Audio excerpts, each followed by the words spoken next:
Salam semangat bagi kita semua.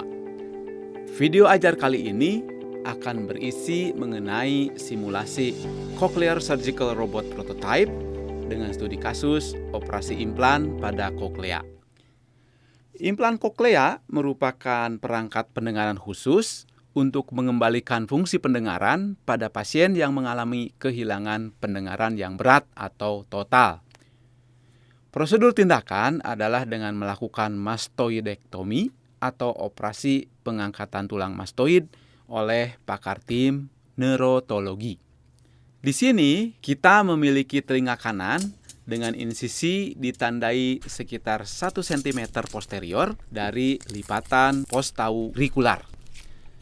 Sebuah insisi dibuat dengan pisau bedah dan alat bovi digunakan untuk mencapai level fasciculus temporalis secara superior dan otot postaurikular sekitar bagian tengah.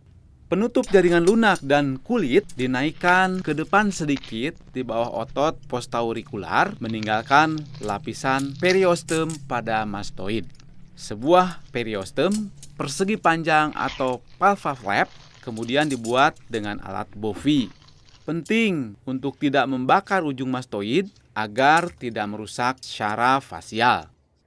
Periostem kemudian diangkat dari tulang dengan elevator Lambert ke tulang Henle. Retraktor self-retraining ditempatkan di arah anterior posterior dan superior inferior untuk membersihkan bidang. Sebuah bor pemotong besar kemudian digunakan untuk melakukan mastoidektomi. Kami membubut sejajar dengan struktur kritis, yaitu tegmen secara superior, sinus sigmoid secara posterior, dan kanal telinga secara anterior.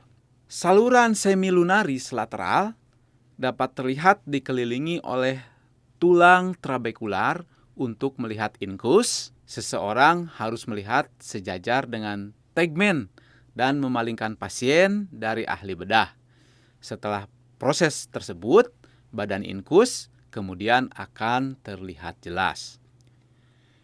Kita kemudian melanjutkan untuk memulai membubut recessus facialis yang terdiri dari segmen mastoid dari saraf fasial, saraf korda timpani, dan penyangga inkus yang merupakan sebuah pulau kecil dari tulang yang tersisa pada inkus atau proses untuk menjaga stabilitas osikuler. Kami membubut sejajar dengan saraf fasial dengan bor berlian dengan irigasi berlimpah untuk tidak menyebabkan kerusakan termal. Penipisan kanal telinga sangat penting untuk mengekspos recessus facialis. Sel-sel udara recessus facialis kemudian terlihat dengan jaringan lunak yang diangkat dengan Rosenpick. Dari recessus facialis yang terdiri dari saraf fasial secara posterior, korda timpani secara anterior, dan penyaga inkus secara superior. Kita dapat juga melihat segmen timpani dari saraf fasial dengan garis putus-putus mewakili jalur yang diperkirakan berbelok tepat di bawah kanal semilunaris lateral. Sel-sel udara dan sisa recessus dibuka hingga jendela bulat terlihat dari kejauhan. Tepi atas jendela bulat dibor hingga kita bisa melihat seluruh membran. Ini adalah pandangan anatomi yang ideal melalui recessus facialis. Perhatikan bahwa membran jendela bulat berada sekitar 2 hingga 3 mm antero-inferior dari stapes. Mengetuk inkus menimbulkan refleks jendela bulat yang baik. Kantong superiostil kemudian dibuat posterior dan superior ke rongga mastoidektomi dengan sudut sekitar 45 derajat terhadap horizontal seperti yang ditunjukkan oleh simbol theta. Penting untuk membuat kantong yang ketat agar implan tidak berisiko migrasi. Ukuran kantong dikonfirmasi dengan model elastis dari receiver simulator implan. Selanjutnya, area di mana elektroda dihadapkan berasal dari implan ditandai dalam model elastis ini yang dihapus. Implan sebenarnya kemudian ditempatkan dengan lembut ke dalam kantong. Elektroda implan telah ditempatkan dan dengan lembut dimasukkan ke dalam timpani tulang. Sangat penting untuk mencatat perubahan trayektori setelah penyisipan awal. Trayektori sekunder akan meminimalkan trauma elektroda dan lebih baik sejajar dengan jalur belokan basal. Implan secara perlahan dimasukkan selama 2 menit di antara 2 garis putih.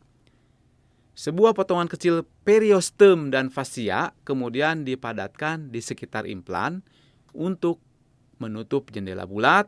Elektroda kemudian digulung di mastoid. Flap periostem kemudian disutur kembali bersama sebagai lapisan penutup sekunder. Penting untuk tidak menusuk implan selama penutupan ini. Sisa periostem dan kulit kemudian ditutup dan ronsen intraoperatif konfirmatif diperoleh untuk memastikan lokasi interkoklea dari implan. Saat memperbesar, seseorang dapat melihat penempatan elektroda yang sangat baik dengan cakupan koklea yang sangat baik dan tidak ada lipatan ujung. Demikian video ajar ini, semoga bermanfaat. Terima kasih.